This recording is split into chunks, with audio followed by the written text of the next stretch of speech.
Hey guys, it's me, Katie, if you didn't know by now. So this weekend I was working on a video of doing this pendant, and I'm not in love with the colors. I did want the stark contrast between the blue and the orange, but it didn't turn out as I wanted. These aren't horrible, but they're not exactly what I wanted. So I'm going to change the color, but I'll show you how to do it. Now, I did do each one of these 3 different ways to figure out what was the easiest.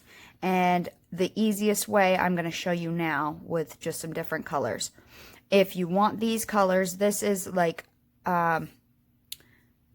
ultramarine. It's a Skinner blend. The base is. The Skinner blend is ultramarine, cobalt, and then the peppermint from Primo. Ultramarine, cobalt, and then Fimo, peppermint. And then this is Cernet orange.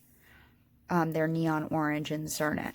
What I'm going to use today is the Fimo peppermint, the leftover bits I have, which may have some blue in it, some darker blue from the Skinner blend. And then this brown I have from my scrap container. I think I'm going to Skinner blend that and do my base in that. Yeah, that's what I think I'm going to do. So I'm going to do a 2-part Skinner blend. Pretty simple, pretty easy. I generally do the teardrop. Now these aren't conditioned, but they will get fairly conditioned once I start making the Skinner blend. So pretty much just roll it in a ball. That other video was coming really long because I did one pendant, it was really difficult to do, and then I did another one a different way, and then I did another one a different way to try to make it easier. And then I was just like, you know what, it's getting long. I'm just going to go and do a new one in a color blend I think I'll wear more. I mean, that's not a bad color blend, but the orange is really bright, not baked. But when it bakes, look how dull it is. So then I thought, okay, let me put some white next to it, which, yes, made it brighter, but I didn't really want that white separation in there. So if I want those colors, I may do them in a different piece. So just take your hands and make like a V and roll your ball, which will give you a teardrop. And then all you do is put skinny to fat, fat to skinny. Now it's too thick right now to stick through my pasta machine like that, so I'm just going to roll it out a little bit by hand. And then we'll run it through the pasta machine on the thickest setting first. Once.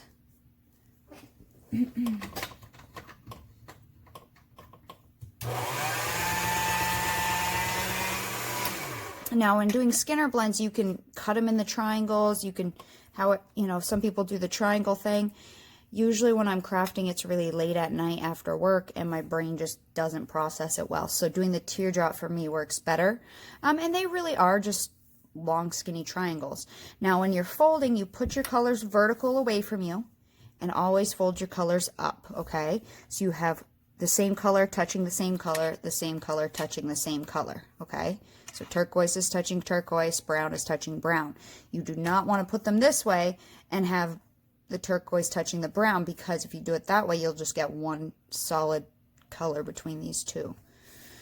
So vertical away from you, fold up. And then you want to put your fold in the machine first, and that way all the air is pushed out the end, okay?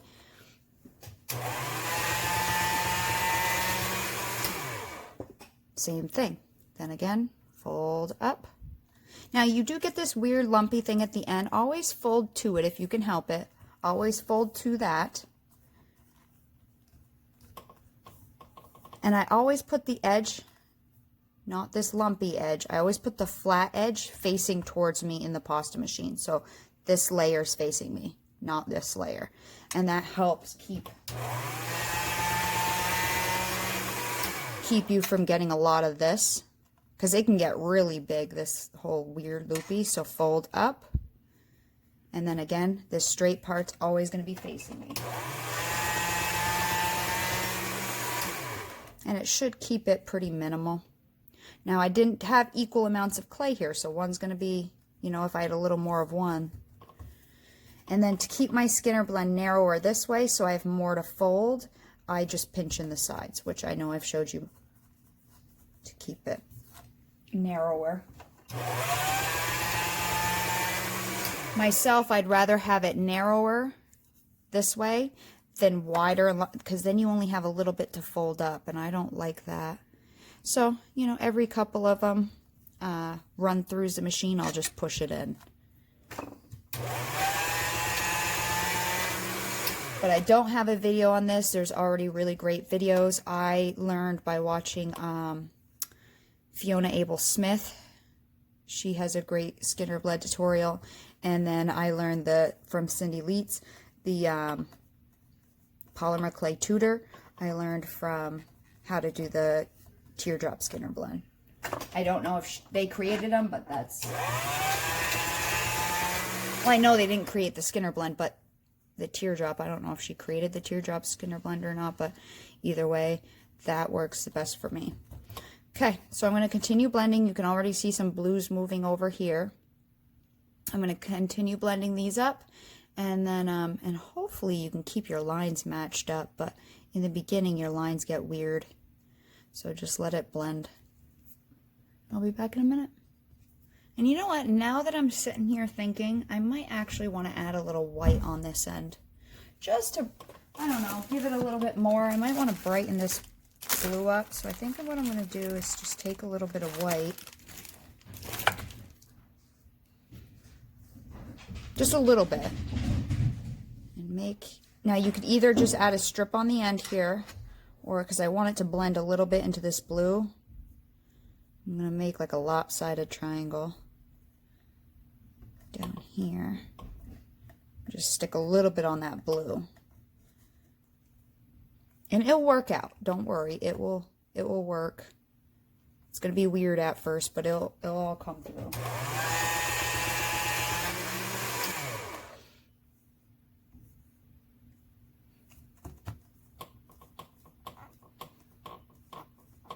And there is some white in here because I put it on a little bit on the blue.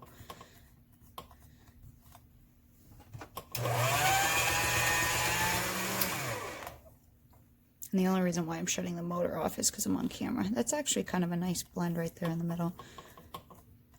See how you're getting a strip of the white? Now that will blend in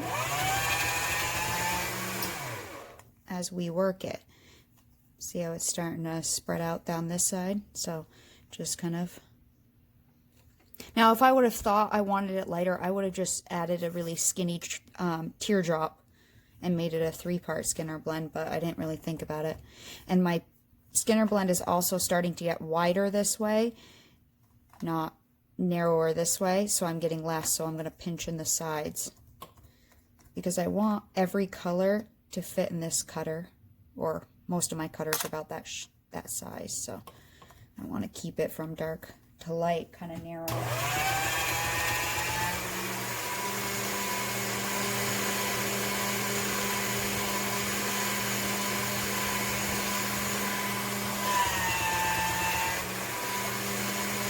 This is going to make like a blue, brown, gray in the middle here, which I'll be fine with.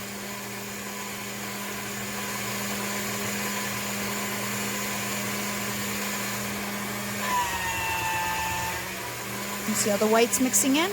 So I'm just going to keep blending that. So if you decide later that you want to add a color, you can always add a color. At least to your ends. You could add a little bit in the middle if you wanted to. Just stick some in there and let it blend. Okay? So I'm going to keep blending, and when I'm happy with it, we'll come back. And, you know, everybody's going to be happy with it at a different stage, so that's your call. That's the whole point of doing art. It's your call. You make all these choices, and allow yourself to. Now, I'm pretty happy with that blend there. Some people might not like this grayish color in the middle, but I think it's very Southwest, you know? So anyways, so I don't know if I'm going to use the football shape or not, but let me just go through. I'm going to get some new cutters soon from one of my girlfriends. She said you can call her Joy, but on Facebook it's Mary Joy. So If you're wondering who I'm talking about, that's what her name is on my Facebook page, or Ojoy Creations. So I'm going to get some cutters from her soon. I don't know if I want to use the football shape again, or if I want to try to go with like this dagger spear type thing. Like I say, most of my cutters are from Metal Clay Studio at this point.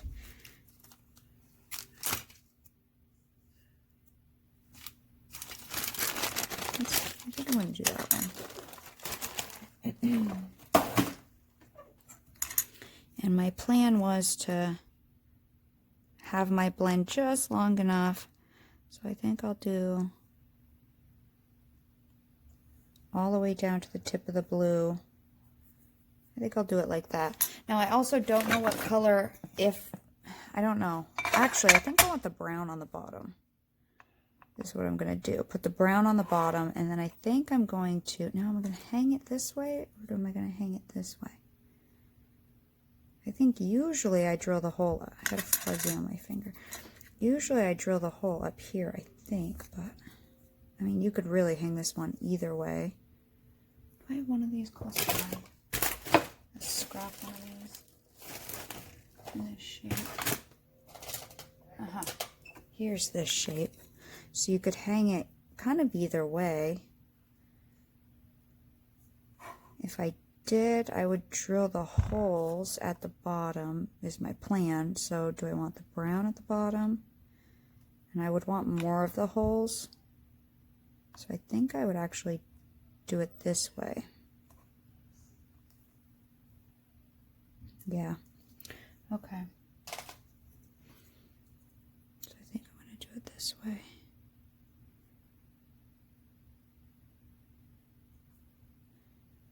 I don't know. I usually make at least two, just in case I fudge up one. Now the other thing is, do I still want to put a stripe down the middle? And I don't know if I want to, and if I do, what the heck color am I going to do?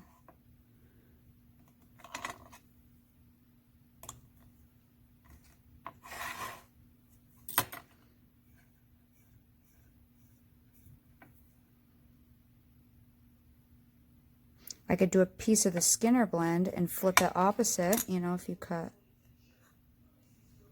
I'm just going to do it quick from this piece. Say we cut a tiny little skinny strip out of this guy, even though this isn't the piece I would use. I'm just kind of trying to get a look at it. Just thinking. And I know a lot of you like to see someone think through the process so you can. So what if we take a piece of the Skinner blend and do it opposite? We could do that down the middle.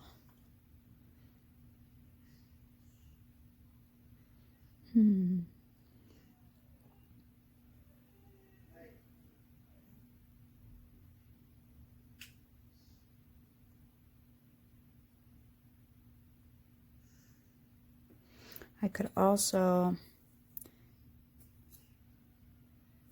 cut this opposite, say, cut a part of this out and a part of this out and fit it in, and then it could be opposite, but I don't know if that would be too busy. Hang on, let me see something here. Let me cut one opposite.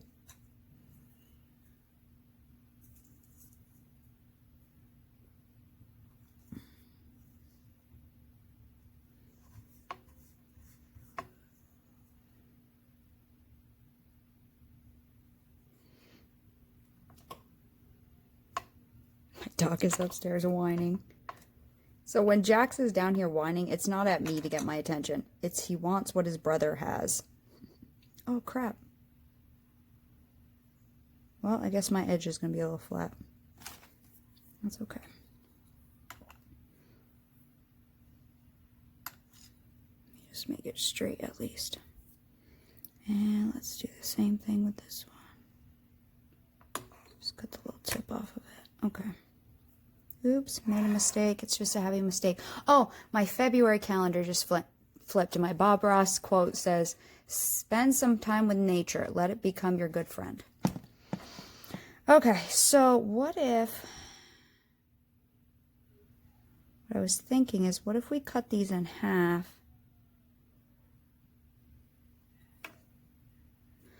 and then put one on the other, you know what I mean?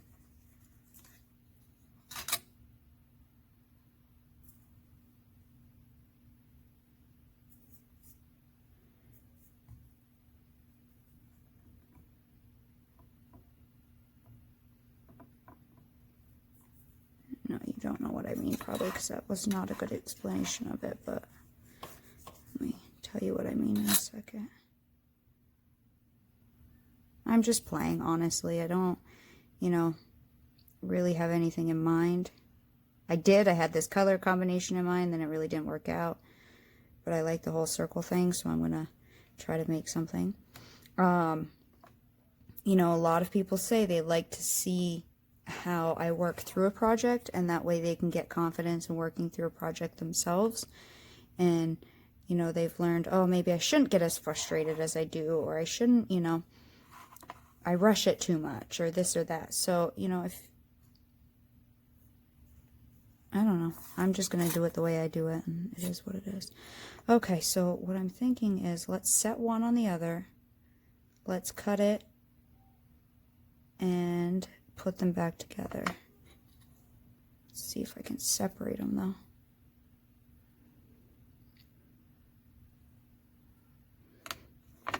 Cut quick. Wasn't a perfect cut, but you kind of have to be quick so they don't stick. Okay, and then I was going to put the brown like this. I was going to do this.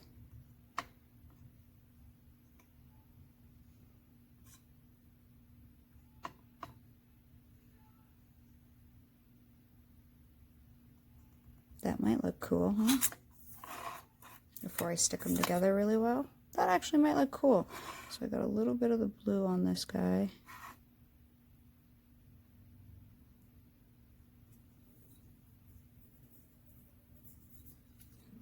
Which when I sand, I'll probably just sand that off, but I'm going to burnish in a second, and I don't want to burnish it down in there.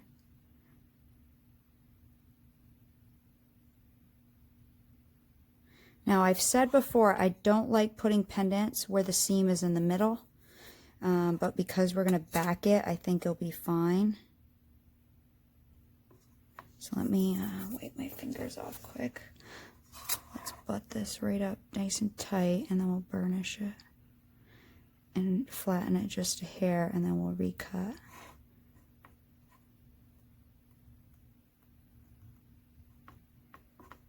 And maybe over here we'll do teal, and over here we'll do brown with the dots.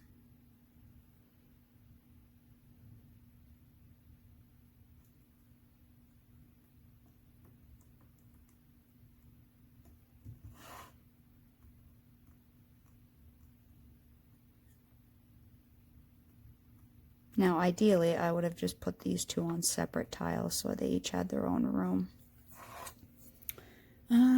Didn't I have some paper out? Guess not. Okay.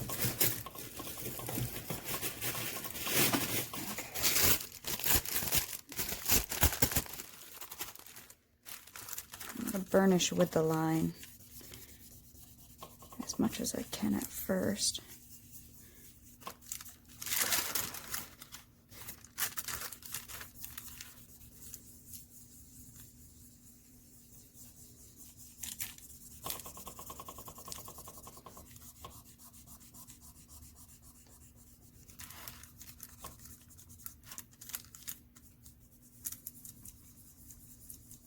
Really want to stick these together well, so just burnish, burnish, burnish. And it's okay if you distort your shape a little bit, because we can recut it in a second. So flatten it out a little bit. I mean, this is on setting 0 right now, so it's quite thick.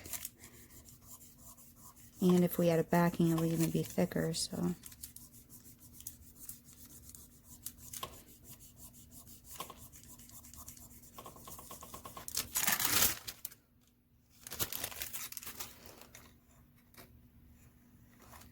Push these two a little bit closer together, same as the tip up here.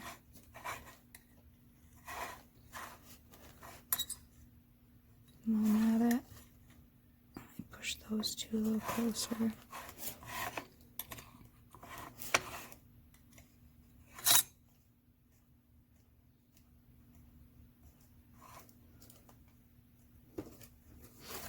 Jax is upstairs whining at his dad. Not at his dad, probably at his brother. The thing is, like, he'll sit at the base of the bed. And we have stairs because he's a short pit bull. He'll sit at the base of the bed and just whine and whine. It's like, get up here. And he'll just whine and whine. Come on. And he'll just whine and whine. Or he'll be on the couch and just whine. He's just a little whiny boy. Or he wants his brother's bone, even though there's 15 other bones around him.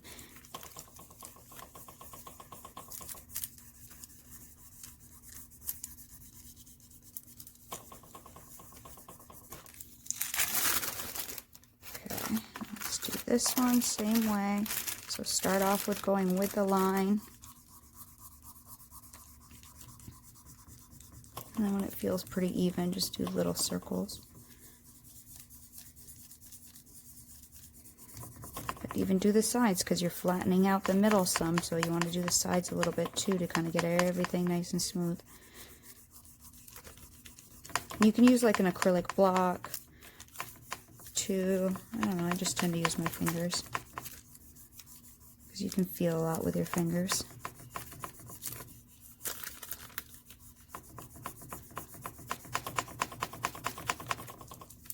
I always tend not to do these little ends enough, so I want to make sure I do the end really well. There we go. That looks pretty well burnished. Then let's recut them out. So that will give me the vertical line that I had, but without having to put anything in there. And then most likely we stretched it out enough that I can recut.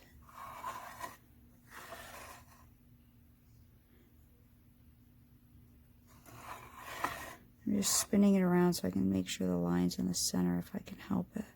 It's not, though. If it's not perfectly centered, it's quite all right. We're human. We're not machine making things. This is a handmade, homemade thing. I mean, homemade doesn't mean you see it on cooking shows because I watch cooking shows and people go, it's homemade, you know, and they're like, well, homemade doesn't mean, you know, when something looks like crap on a cooking show, a lot of times people will say it's, you know, it's homemade, or rustic. They'll call it rustic. And they're like, well, rustic doesn't mean messy. It doesn't need to look messy, but it doesn't mean it needs to be perfect either. So I'm just pulling as much of the scrap off as I can before I lift it up. And then let's cut this other one too.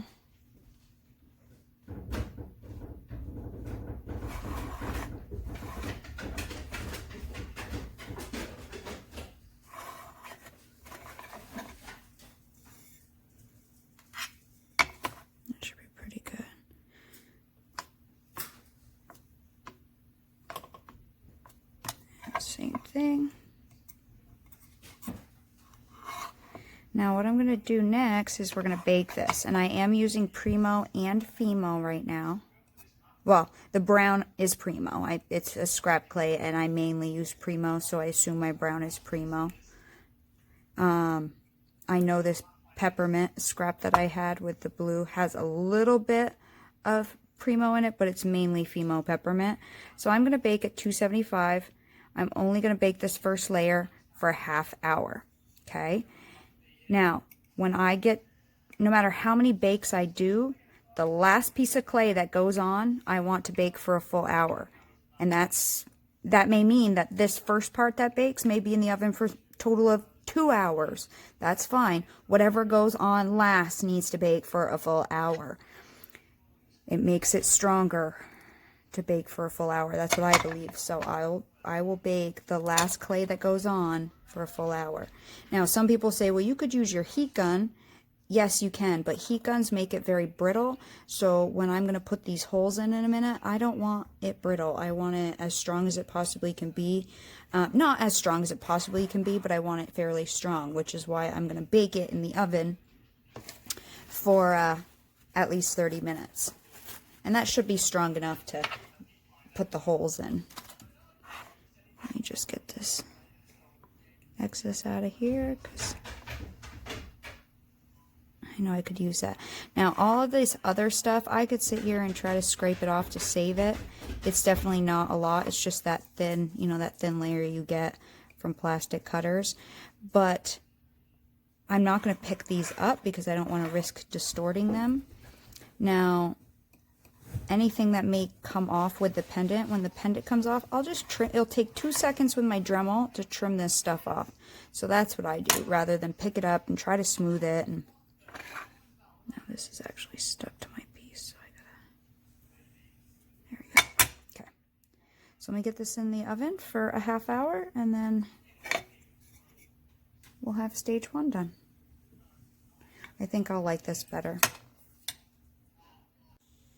Don't throw this away, okay, because I think we're going to need it. I hope I have enough. If not, well, that was all the brown I had of that color and all the blue. So I think what I'll do is I have more Refinement peppermint, but in this blend I don't. So what I'll do is we're going to have to stretch this out quite a bit. So if you have more of the scrap clay, great, keep it. This is all of that color scrap brown that I had. So I'm going to use this when this guy comes out of the oven. Hopefully there is enough. If not, we'll make a brown that's similar to it. Okay, anyways, I'll be back. I just wanted to say that before people like threw it all away and tucked it all up. While I'm waiting for that to come out of the oven, I just took all these pieces, jammed them together a little bit, and I know it's not perfect, but it's kind of, and I'm going to run it through the POS machine, this end to this end, because I'm just stretching it this way. I don't want to make it longer. I don't want to make it longer this way. I want to make it wider, so I'm going to put this part in the roller first.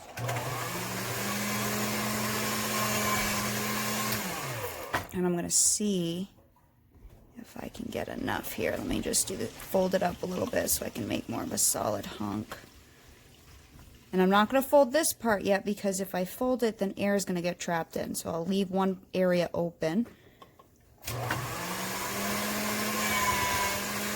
You don't ever want to trap air in your clay. So either, you know, you fold from one side down, like I could fold down this way. This is going to stick up, so I want to fold that over. But you don't want to then fold back up, and then I'll put the fold in first. You don't want to trap air inside your clay. And then what if we cut this and stack it a little bit like that.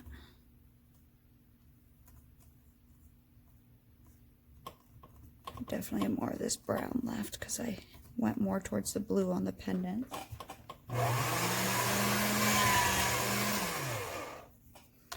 So I'm going to keep well, one, it's too long, so if I smush it up a little bit, I might be able to get it more to fold. I don't need a perfect Skinner blend. I was just looking for a little bit of this color.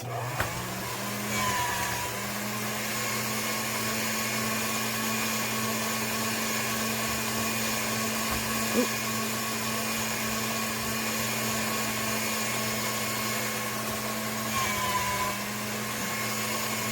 I can see a little air, so I'm going to slice those.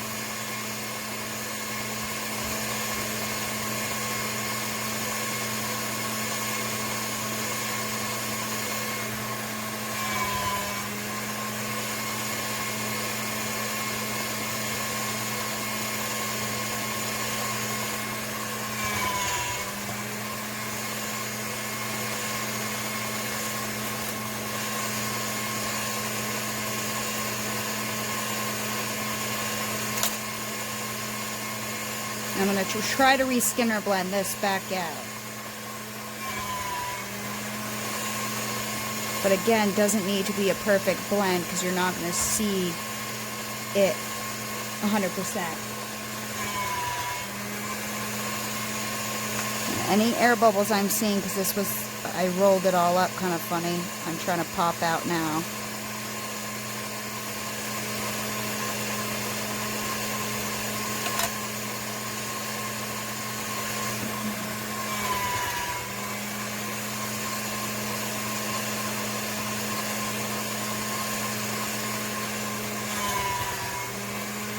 And then once I'm happy with this, I'll show you what we'll do next. So let me continue on with this part.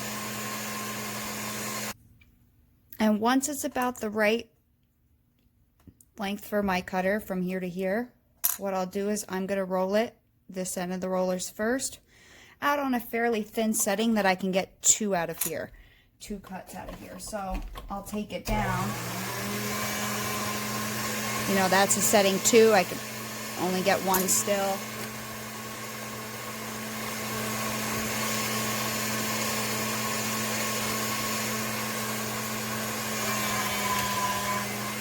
This is now a 4. And I probably could get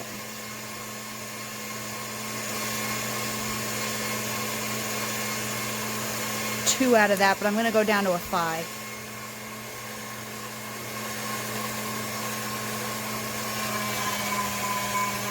Just to be sure I have enough. And you will get rippling in your pasta machines. I mean, depending on your settings. Everybody's settings are different, and it'll ripple at different settings. That's fine. Just do a light roll. Not a big deal.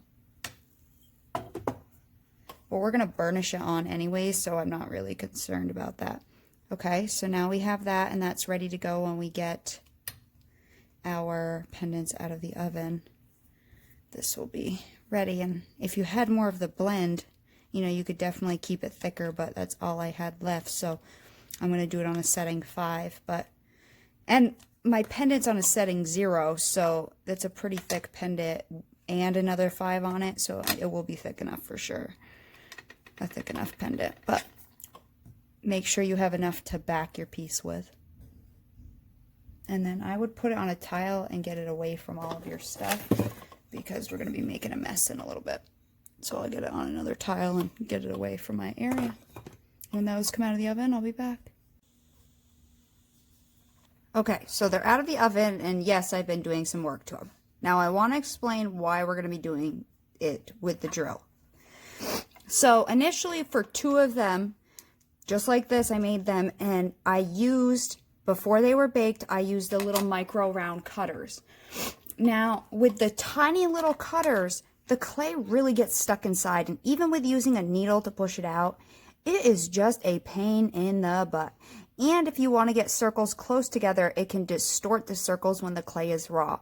So it does work that way, but I really didn't like you can even see, like, that circle's not perfectly round, that circle's not perfectly round, a couple right there from the cutters when the clay was raw, but it's like, I think just getting it out solid was just a pain in the butt. The little cutters were sticking in, and then I had to like try to flick the circles out. So with this one, as I'm going to do with these, I'm drilling the holes. Now you can use your Dremel to drill the holes if you want. I prefer doing it by hand. I have more control. It's less of the risk of the bit going right off. So I'm going to use my hand drill for that reason. Now, again, if you want to do it with micro cutters, if you want to drill holes with a Dremel, do it however you want to do it. This is just, out of 3 pendants, this is the easiest way I found to do it. Now, on one of these, what I think I'm going to do is drill circles here, and one I'm going to do here and here. So pretty much, you know, with your drill bit, I've showed you this drill bit. To open it, you twist one way. To close it, you can see inside, it gets smaller. The pin drill that I have, and this is the one on my Amazon, is pretty cheap. I want to say like $7. And it's a twist base, so you just put it in your hand, so you can just twist your fingers, and you don't have to twist your whole wrist.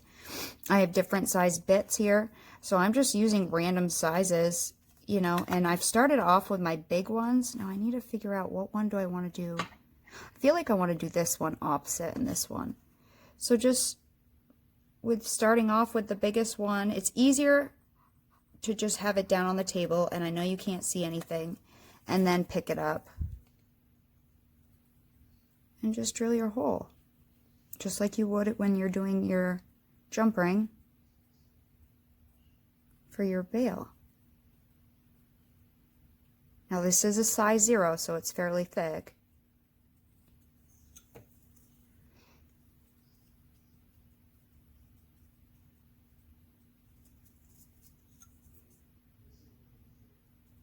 And then again, go through the back side as well. Get all that cleaned out of there. Okay. So that's pretty much it. I found starting with my bigger ones first, because then I can fill in with my little ones, that I should probably do that first. That way if you put too many little ones close together, you can't fit any of the big ones. So I find putting the big ones first works best for me. You know, and like I said, none of my rules are rules. They're, you know, just the way I'm doing it. And with this one, so a lot of YouTube creators, it seems, do a lot of test pendants. I don't. It's very rare for me to do test pendants, because if I were to do a test pendant and it would come out good, I wouldn't want to make another one or another 2. I usually make 2. I wouldn't want to make another 2 because I don't need another 2. I do these for my personal use, and then I have one extra for a friend or a family member if they like it. So, you know, for me to waste a whole bunch of clay on trial runs just to show you videos, I'm sorry, I'm not doing that. I'm also don't make videos just to make videos and to make money. Like a lot of creators have an income off of this. I do make a little bit off the Amazon purchases, but I'm talking cents on the dollar, very little money. But that was the best way I could find. Every day I got like 15, 20 posts. Where did you buy this? Where did you buy this? So that was the easiest way I found I could do it. Just post the Amazon link. And if you're an Amazon ambassador, you do have a little for a sales thing, but it's a little bit. But other than that, I don't really make any money. I have had a couple girls from my group send me a couple things to try out, like the silk screens. And Mary Joy, or Joy, is going to send me some cutters to try that she's making. Stuff like that. But I'm just doing this, I don't know. Honestly, it takes a lot of time. It's a lot of pain in the butt to answer everybody's questions, to respond to them. The criticism is absolutely ridiculous. People all the time feel like they can be rude just because it's the internet. I don't know why people in this day and age can feel like they can just to take the time to post a rude comment, even if it's something simple like, you know, you shouldn't talk about your personal life. Your videos are too long. You sniffled during your video. Like, I don't understand why people are like that today. Like, come on, can't we just be nice to each other? If you don't like a video, like if I don't like a video, I just move on. Like, I'm not holding a gun to anybody's head to watch it. You didn't pay for it, so I don't understand. Why can't you just move on silently? Like, why do you gotta, you know, be mean? And I don't know, just some people like to be mean and hurt other people's feelings. I don't know. So, you know, honestly, doing it is more hassle than not doing it. But I honestly just wanted to help any new beginners out there when I was beginning and learning, and kind of learn and grow with me, and techniques that I felt I could explain differently and maybe show in a different way that made sense to me. So yeah, anyways. I don't know why I keep talking here. Oh, see, my nose sniffled, sorry. And I just paused the video to blow it, sorry. It's freaking February 2nd. It's been in the negative degrees Fahrenheit, and it's been cold and snowy and gray. We haven't had sun in months, like it happens. Oh, look at that. I put 3 dots directly, the same, almost the same size as directly. I'm so linear. Oop, I just unscrewed my thing, look. So yeah, this takes a few minutes, but honestly, it takes less time doing it this way than it did doing the cutters, because it took me so long to get the clay out, one, of the cutter, and two, then to poke it out of the piece, to get it out of the hole without messing up my raw clay. So this way just worked better for me. So I'm just going to keep going down the sizes. I'm going to keep spacing these out however I feel like it. And yeah, I don't think you need to keep watching me drill holes. And when I'm done drilling the holes, I'll show you what we'll do next. Okay, so once you're done drilling the holes, even if you go through many times, you're still going to get these raggedy edges. So what I've done first is I've taken my, when I was making this video, I already explained this, so I forgot, I deleted that video and I'm going to make it this way. I have these different bits for my Dremel. There's all kinds of bits you can get. These are like cotton wheels. You can look up just Dremel polishing bits. This set came with a whole bunch of different sizes. You know what's crazy is my ear is so plugged. Like there's not fluid in it. It just keeps going in and out and ringing really loud, and everything's echoing. So yeah, there's different sizes. I thought I even had a really smaller one. And you can get all kinds of bits for your Dremel. You can get carbide bits like this. I used to use these when I was trimming glass for mosaics. You can get stone bits. You can get diamond bits for your Dremel. I find if I'm going to drill a hole, the diamonds work better, the diamond bits, because the carbide can catch. These are like diamond bits. So there's all kinds of bits you can get. But I'm going to use one of these cotton ones first. And this is a smaller one. And I even have skinnier ones, but this is the one that I have closest. On a kind of a low speed and just do a gentle boop, boop.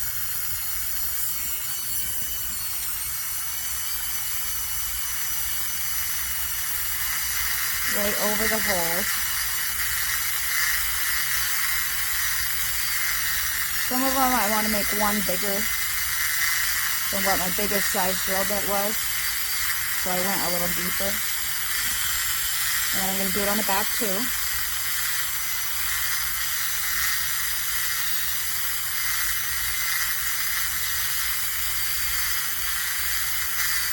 And that's cleaning a lot of this scrap off.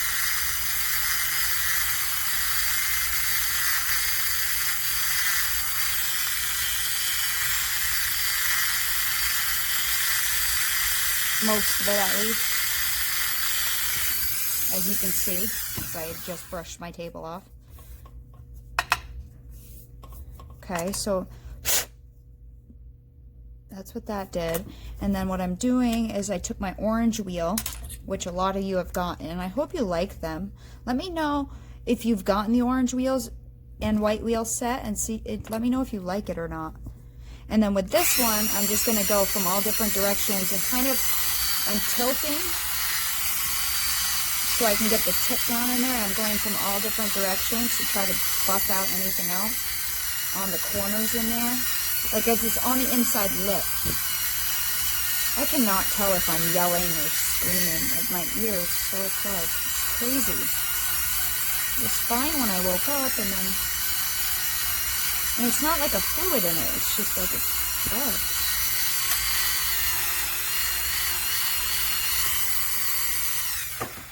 So that's gotten off most of the scraggly bits. And then I do have to, with my craft knife, just kind of go around some of them and just kind of knock some of this extra out. Now the little ones, I do find that I have to go back through with the smallest bit size and just kind of clean it out a little bit now. Just because it kind of pushed it down in. You probably could take like a needle tool down in there too. Again, this is just kind of how I'm doing it.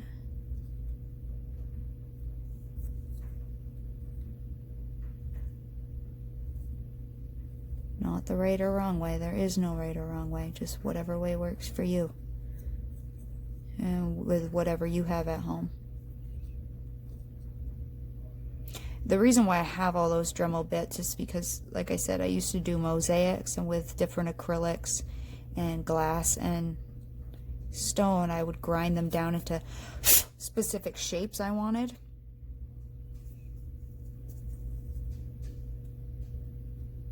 Especially, like, I know I showed that flower mosaic a while back when I was doing actual flower petals. I had to draw the shapes and then trim them out with my glass nippers, but then I also had to shape them, and that's why I have all these bits for my Dremel.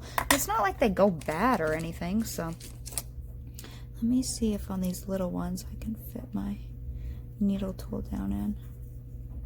Not all the way through, definitely. It's too fat to go all the way through.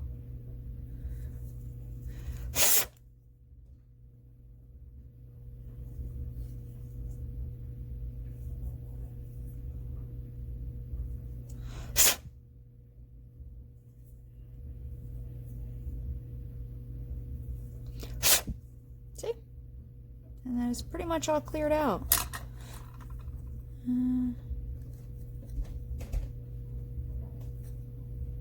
Right there.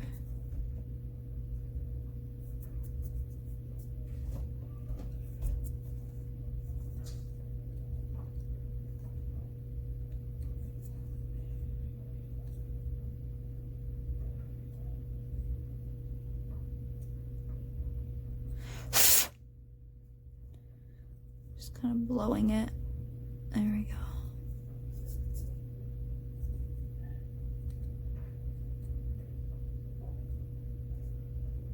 Looks pretty good. Okay. Maybe if I take this toothbrush, it's called a end tuft brush or a sulcus brush that we use in the dental field. Kind of jam the bristles down in there. A regular toothbrush probably would work totally fine. I just had this on hand, so that's why I just grabbed it. Okay. Now that all this is done, we have our two pieces. So like I said, one of them I did opposite. And now I'm going to kind of do the same thing I did on these ones with this one. This one I was thinking I was just going to leave it open, the holes open, just because I kind of like the way that looks. You can't resin it though, so I'm going to have to do some really good sanding and buffing. And the other thing is, the reason I like to resin is because when I miss perfume on it, even with good sanding and buffing, I think the alcohol in the perfume, I've had some where it like almost eats away at the polymer clay, and it gets rid of my high shine I got with sanding and buffing. So I do ideally like to resin. And with these ones, I was going to resin, so maybe that's why I was putting it back on them. I kind of like the way it looks with the empty holes. I could do white. I could do white holes. Maybe I'll do white on this one. And this one I'll use a Skinner blend. Okay. So we got our Skinner blend, and we need some liquid clay. Actually, I'm just going to scratch off these scraggly bits. I should have just buffed them quick, but I didn't even think about it. Just want to get some of these edges, because I'm going to have to buff it later, but that way I can cut the backing kind of cleanly. Okay. Good. So we need some liquid clay on this, because you're putting baked against raw, and if you're going to put baked against raw, you got to make it stick somehow. So liquid clay or bacon bond, that's what I'm using here. I don't want it in the holes if I can help it. Put a nice thin layer. Definitely want to get that top well, because that's where I'm going to be drilling the hole.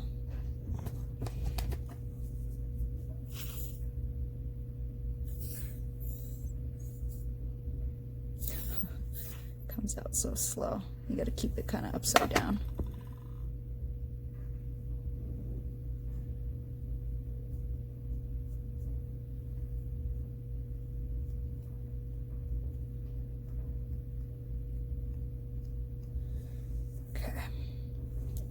We're going to take our cutter,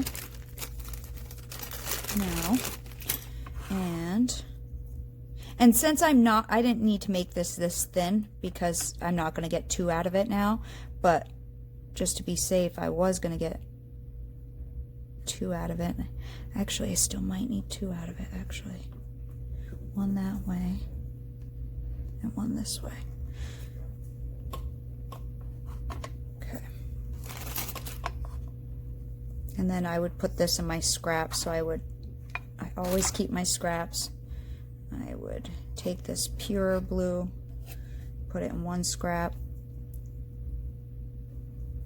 and I would take this brownish color, and with it mixed up with a little blue, it kind of makes this color here. So, okay.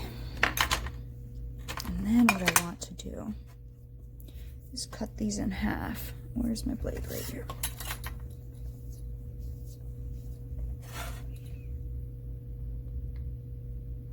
Roughly in half. It doesn't need to be perfect because it's going on the back.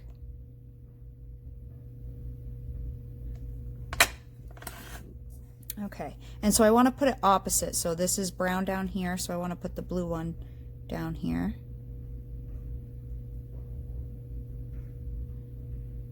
And that's why I cut 2, because right now the blue is the wide part because it's not a symmetrical pendant.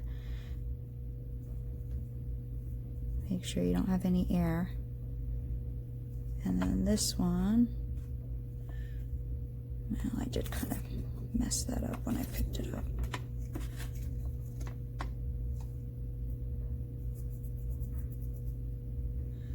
I want to put opposite. And this will be my backing too. As you know, I don't like super fancy backings. I really don't care to waste clay on fancy backings. I use all kinds of my scrap clays for my veneers. Kind of burnish it on there a little bit.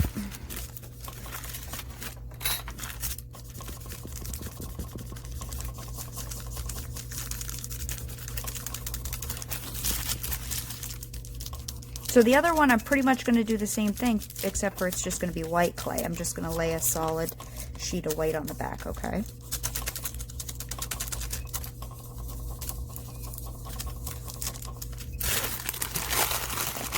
Yeah, we have the opposite colors.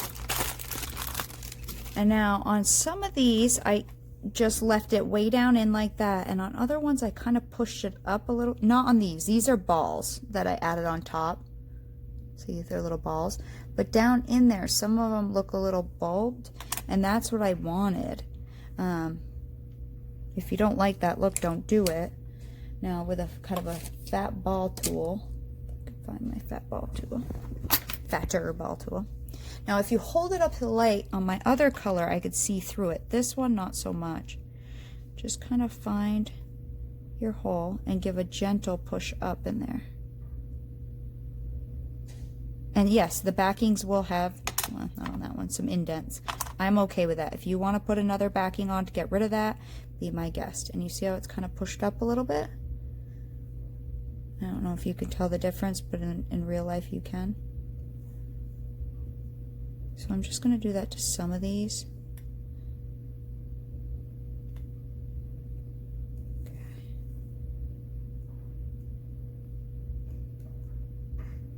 Just gently, because I don't want to push through if I can help it. Too far over. So on that light color, I could actually see through it if I held it up to the light.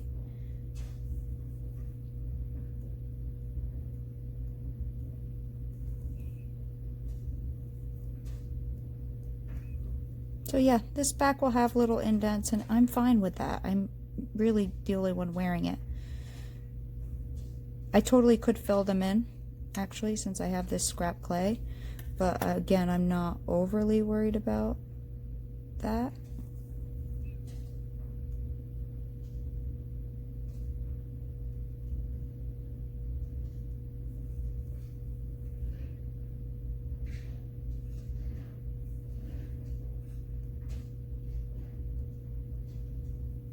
Almost pushing through on that one.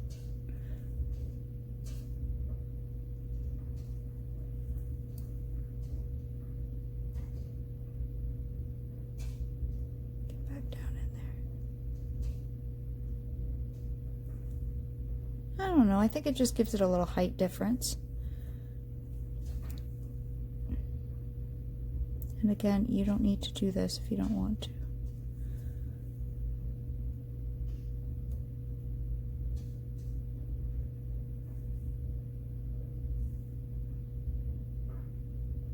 Maybe this one. Right there.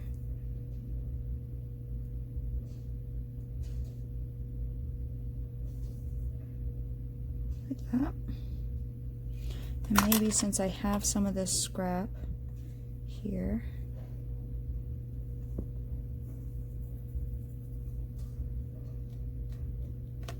gently I'll just kind of fill it in, smooth it off. Doesn't need to be perfect though.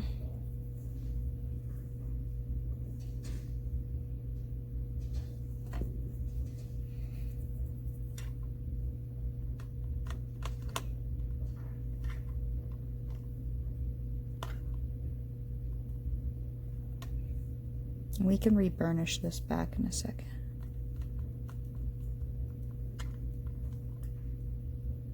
Now I'm not pushing this too hard because I don't want to jam it through if I can help it.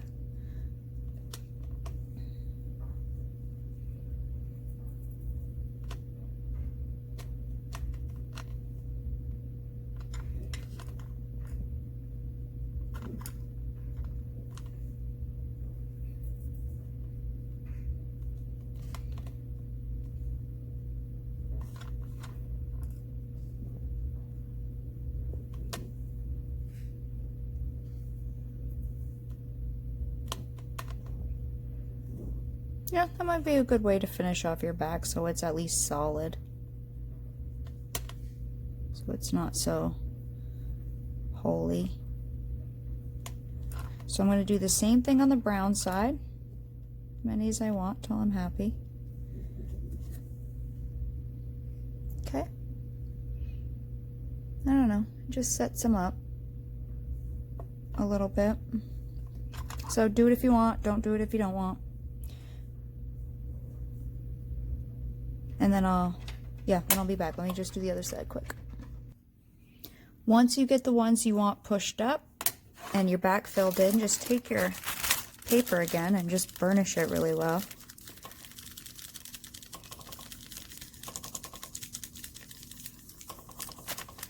Get your fingerprints and stuff off.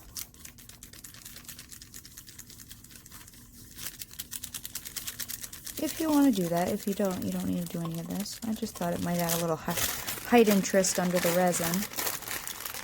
Now, dummy me wanted to put some of these raised balls on still. Again, another height. You have the ones way down in, you have some of the ones that are a little pushed out, and then you have some that are outwards. I did it on the blue side, and then I went to do the brown side and flipped it over and squished them. So I'm going to finish this off first, and then I'll just do it in a second. Just trimming off some of this excess here. Again, it doesn't need to be perfect because I can do it later with my Dremel. Rather than mess with it now. Actually, I'm going to need some of this brown. Okay, so I did it on these ones. You can see they're kind of messed up. So just, actually I should probably take some pure clay.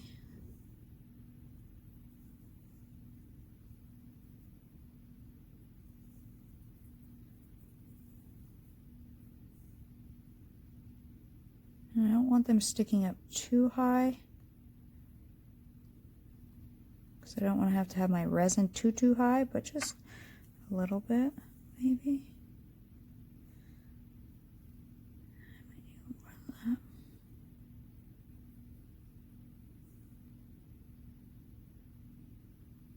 And just gently pat them down here.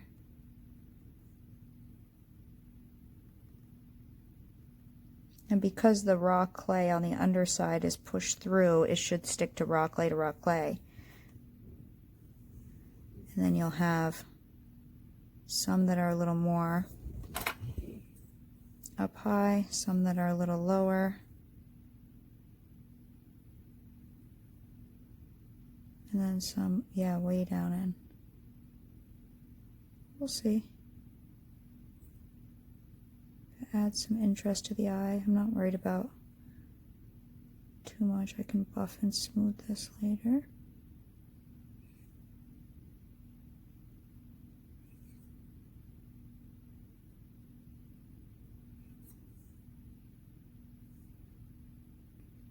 Now on the other ones, I just did this, then I baked it, then I sanded it, then I put the little balls on. And did a final bake, but this time I'm going to try sanding it with the little balls. Let's see, maybe one down there. Yeah, these are sticking up too high. That's more what I wanted for that little one. Let me show you. I didn't want them crazy up high. I want them more like a flattened ball, just, or a flattened dome.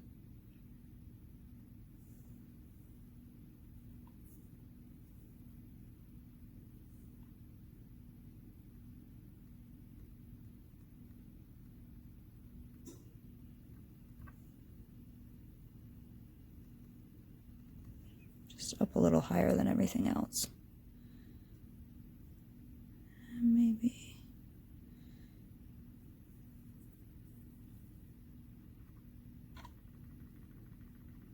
too big.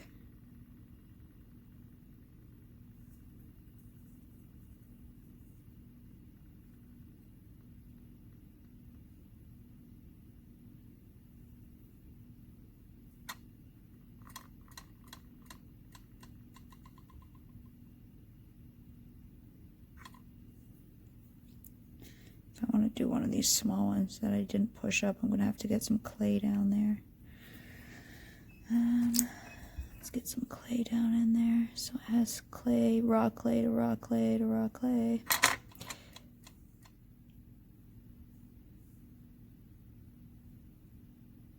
These are all choices you can make yourself that you have to decide if you want to make. If you want to do or not do, you know, that's all your decision. You don't have to do it exactly how I'm doing it. There's no need for that. Do whatever your heart desires. I think I want to do one of these smaller ones over here too, so I got to get some clay down in it.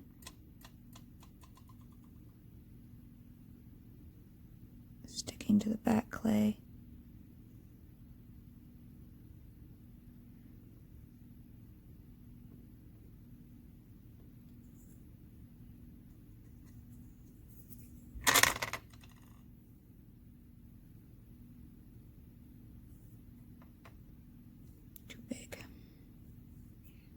Small, but it's still too big.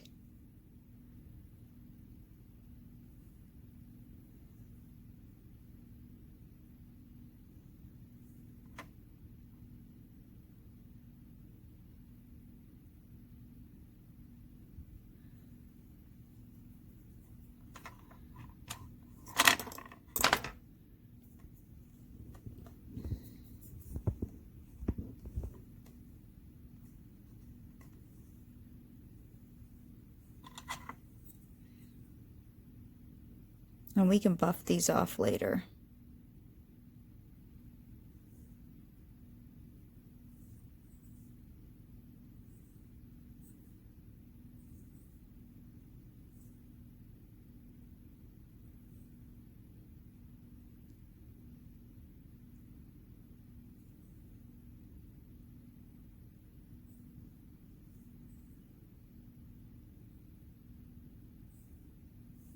Okay. I think I'm actually happy with that. Okay, so this one will go in the oven. Again, I'm not really worried about these edges. I will deal with them later when I'm sanding. This one will go in the oven. And because it's a final bake, for a full hour. Okay, the last amount of clay always goes on for a full hour. Whatever clay goes on last. I just got some clay on there for my finger, and I actually see a little piece right here that I don't want it to bake to.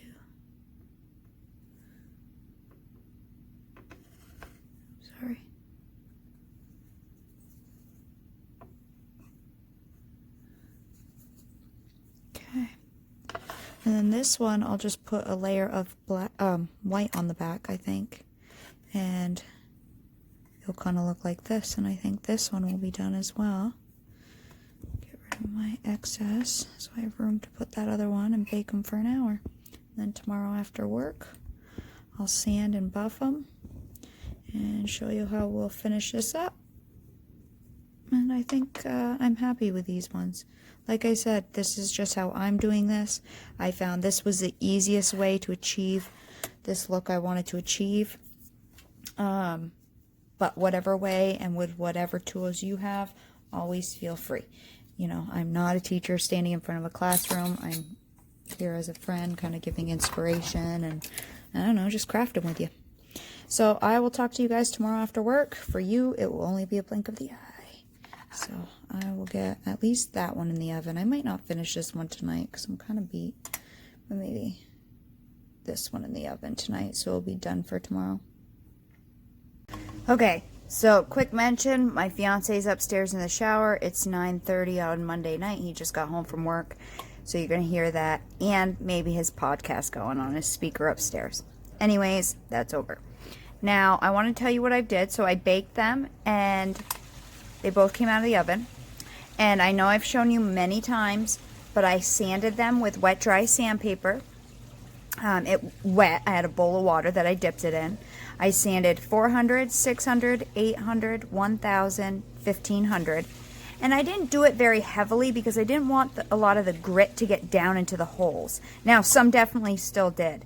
So I sanded it, and then I buffed it with my orange wheel and my white wheel that I've showed you guys with my Dremel. Again, around speed 15. I've showed you this plenty of times as well. So, you know, I was listening to my audiobook, and my audiobook was finishing, so I didn't want to pause it. Now, because I didn't sand very hard, I do still have some pucking in it, but straight on, you don't really see it. It's just in the light. So I'm hoping the resin will fill that in and get rid of it. This one had a little air bubble right up by my thumb there. So, and then after I sanded it, before I buffed it, I brought it upstairs and cleaned it out with a toothbrush. I did sand the back a little bit too, but I'm not gonna, because this back layer was a setting 5, I don't want to sand through, so I just thinly sanded it. Again, I'm not worried about that because I'm going to be wearing it. It's nice and smooth to me.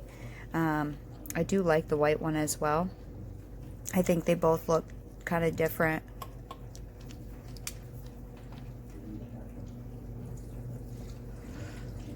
So I don't know, I like them. So I'm going to resin them and I'll see how much the resin gets rid of the little pucking. I mean, I worry, like, should I sand them more before I do it? I'm just going to go for it. Because unless I, like, tilt them, like, just straight on, like as you'd be wearing a pendant, you don't see it. So it's just only, like, when I really tilt them in the light. So I'm hoping the resin will just go in there and fill that in. And I do want the resin to go down in the holes as much as possible as well. So I'm going to put UV resin on these, and I don't know what one I'm going to use. I'm going to use one of my resins. If it's a 2 to 4 minute resin, I'll keep it in the light for 30 minutes. And if it's a 30-minute resin, I'll keep it in the light for an hour. On this kind of pendant, I will only do the top. I only do the sides if there's like paint or something. Paint or alcohol ink, or say, what else have I done the sides? Paint or alcohol ink, or metal leaf or something on the sides. That's the only time I resin the sides. I don't generally resin the back. So I'll just resin the top, and I have a UV resining video, and I will show you them when they're done. Okay, so they're all done now, and let me just talk you through. So I did resin them. Now, this guy is still sticking up a hair. I could put another layer. He's fully covered. It's fully submerged, but there's still a little dent there. So you could add another layer. I'm fine with it like that. 2, there are little bubbles down in there. Now, I could have gotten them all out, and I was doing that. Same with the white one.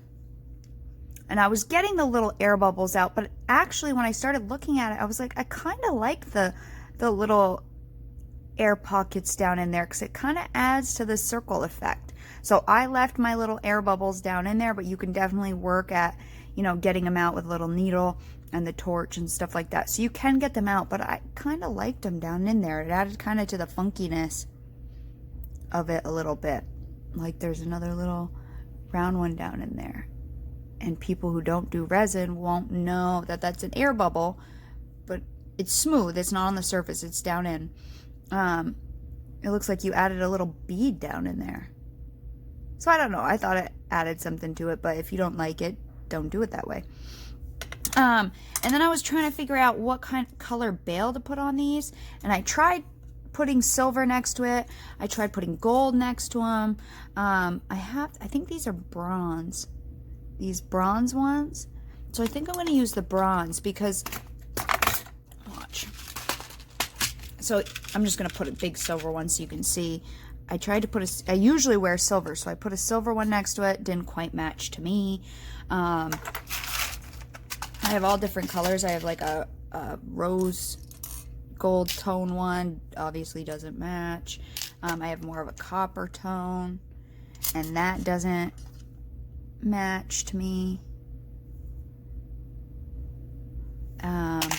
I have some gunmetal ones, and that was the other one, but I think it was too shiny of a gunmetal. I wish I had more of these black ones, but I don't even know if the black really, I just ordered some more of these. I don't know if even the black really goes with it. You know, regular gold definitely does not go with it. So for me, I thought this bronzy color went the best. I don't know why, I just for some reason do. So, you know, I don't know. I don't really think the silver goes with it.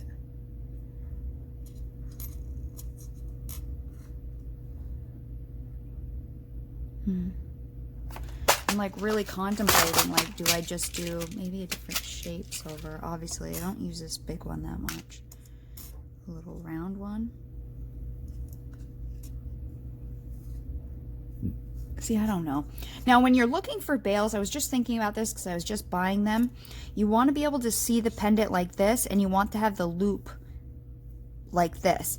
Some of them, the loops are the opposite way, like that.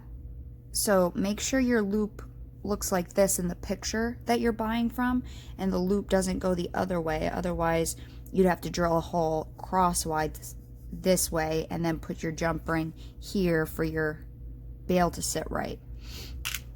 I wanted to tell you because I just found where I ordered my black ones. I think I ordered these from there. I've ordered, you know, these are bigger ones, especially if you're going to do like a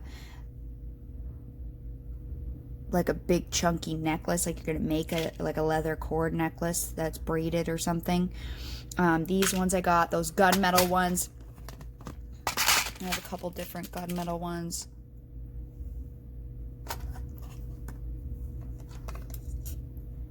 I forgot I had those.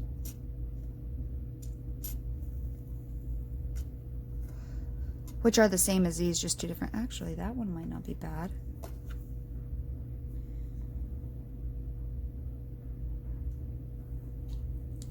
I have that's a gunmetal and that's the bronze. I don't know. I actually might do the gunmetal. I totally didn't even see them.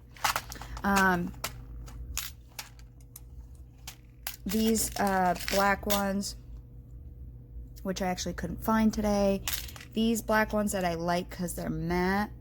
They're not as shiny. I got all of these ones. This one here. This one here. From, it's called Litha, L-Y-T-H-A, or maybe Litha, I don't know. L-Y-T-H-A Studios on Etsy. And she has a lot of different bails. They're not super cheap for like 5 bails, depending on which one you get, a 4 or 5 pack. And you can order more, obviously. It's like $5 to $6 for 4 or 5 bails. So you're paying like $1 a bail, but she has all kinds of colors. And so if I can't find them like on Amazon or something at a cheaper rate, then I'll go to Etsy. And the gunmetal I can't seem to find like on Amazon and stuff, which I like. So I'm going to grab 2 gunmetal jump rings. Now the thing is, depending on which one of these pendants, I may be able to use a 6mm or I may have to use a 7mm. This one is thinner than the one with the white because I added that layer of white. So I might not be able to get a 6mm jump ring through without catching the back side. So we'll see. I've already drilled the holes the same way we drilled these holes. I just started with the smallest and worked my way up to the biggest hole I thought I needed for this pendant, depending on the gauge of your wire for your jump ring. These are my beat-along pliers that I've showed you before. They're the bent nose beat-along pliers. They're really small, easy. I really love these pliers. I have a bunch of different ones. Ready? Let me show you. Hang on. Bunch of different brands of pliers up there. And these are my most favorite. And actually I got more somewhere else, but these are my favorite ones. I actually bought them at Michael's and then for like 14 bucks and then found them on Amazon for like 8 bucks. So I bought a second pair. It's just easier when you're using small jump rings. And when I was doing chainmail, it was easier to have 2. So you're going to want to twist front to back, not pull it apart. So grab your jump ring with the opening at the top and twist front to back to open. And this is a 6mm, so let's see if I can get it through without catching the underside of my pendant or the inside of the hole. Now this one, let me put it through the other way first. I'm coming through, I'm catching a little bit at the top there, but I think I can push it through a little bit. See how it caught a little bit? I'm okay with that. It just caught a little tiny piece that just flicked off, not a big deal. Now this one, I think you'll catch too much because I have the layer of white on top of it. So I'm going to go to a 7mm. And all of these jump rings, I believe I have on my Amazon because I got these from Amazon. They're not the fanciest ones, but they work fairly well. For me, the color has not come off yet, and I've had them about a year, I'd say, most of these jump rings, because I've been claying, well, over a year. Because I've been claying over a year now. So just slide it through, put your bail on, grab your other one, and then again twist front to back to close. Hang on, let me get a little more over there.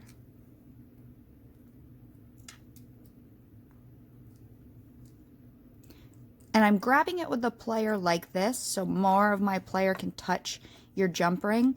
If you would think you want to grab it like this, but you get more tweaking of the wire if you grab it like that. So try to grab it with as much of your plier as you can, which is why I like the bent nose ones. Let me put that back on. Sorry, I wanted to tell you that quick. Again, twist front to back, and you can go past it a little bit, and you'll hear it click a lot of times. Like, I don't know, hang on. You hear that? You might not hear that. But sometimes they're a little wonky. So let me see if I can get up. You see how it's so hard to show you. You see how one's up higher than the other? And that's just because they can't make them all perfect. So then I'll just grab it and kind of pinch it down. I mean, as they're cutting these and mass producing them, they can't make every one perfect. So I'll just kind of grab it. Sometimes I have to grab it with both of my pliers.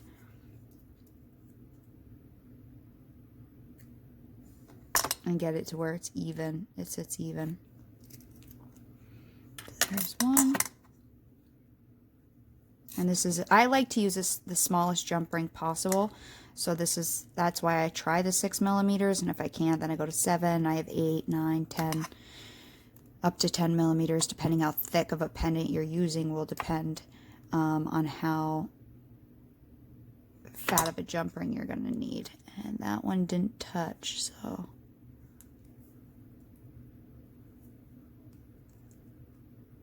Just going to pinch it just a hair.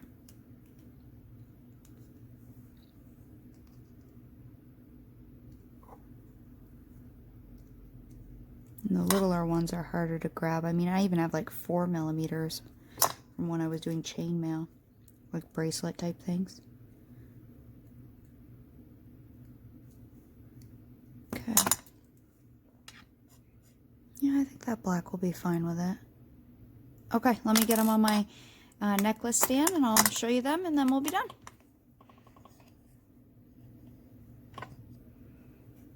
So there's this guy, and I do like the balls in there. You can see the white in the center, and then it's kind of shadowing through the teal around it. I don't know, I kind of liked that, so that's why I left them.